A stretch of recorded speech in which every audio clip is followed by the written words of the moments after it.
माझ्या मतदारसंघातील तसेच पंढरपूर तालुक्यातील 8 जागा आणि माढा मतदारसंघातील माझ्या असणाऱ्या 5 आणि कुर्डू 6 अशा सगळ्या ठिकाणी आम्ही अजितदादा पवारांच्या राष्ट्रवादीबरोबर आमची शरदचंद्र पवार साहेबांची तुतारी या दोन्ही पक्षाचं एकत्रित आम्ही आघाडी करून निवडणूक लढतोय आणि सर्व ठिकाणी त्या ठिकाणी स्वच्छ चांगले आणि कर्तबगार असणारे त्या ठिकाणी उमेदवार त्यातल्या त्यात विशेषतः तरुणांना आणि माझ्या मायमाऊलींना त्या ठिकाणी आम्ही संधी देतोय.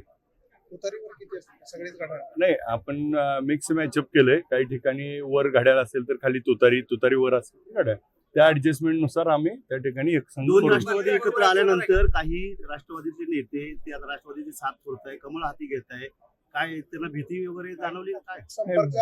भीतीपेक्षा त्यांना आता डबल बारी आली, कारण सगळे पक्ष फिरून आता डबल एक रिपीट राऊंड चालू आहे.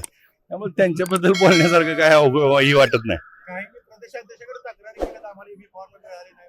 त्यांनी माझ्याकडे मागायला आले असते तर ठरवलं असतं, पण आलेच नाहीत मागायला. आमची बोलणी सुरू आहेत. आता जागा अर्ज भरल्यानंतर त्याच्यावर आम्ही काही जागेवर मागं पुढे सरकारचं ठरलं तर आम्ही करू. या ठिकाणी पिछाडीवरती राहिला आता देखील तुम्ही पूर्णपणे कमळ जिल्ह्यातून संपवणार नाही. मुळामध्ये ही निवडणूक आपण बघितलं तर आता तिथं जी चालली ती ही पूर्वपारंपरिक आहे. इथं जी काही स्वतःला ही निवडणुकीत बघितलं, प्रत्येक जण आपल्या घराला, माझ्या पोराला, माझ्या बायकोला, माझ्या घरात त्या ठिकाणी त्याच्यासाठी कुठल्याही पक्षात जातील.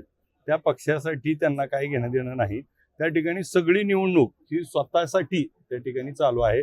आणि मग आपण एका बाजूने बघितलं तर माझ्या मतदारसंघामध्ये सगळ्या जागा त्या ठिकाणी आम्ही पंढरपूर तालुका आणि माढ्यामध्ये त्या ठिकाणी एक हाती घेऊ. आणि कारण ही जी सगळी लोक आता एकत्र आली ही सगळी विधानसभेला होती, तरी देखील 30,600 मतांनी निवडून आले. भारतीय जनता पार्टीचा सुपडा सापवेल. नाही, माझ्या समोर असलेले दोन्ही प्रस्थापित नेते त्या ठिकाणी त्यांना त्या ठिकाणी घरी बसवायचे, त्यांच्या विरोधात आमची सर्व आघाडी. नगरपालिका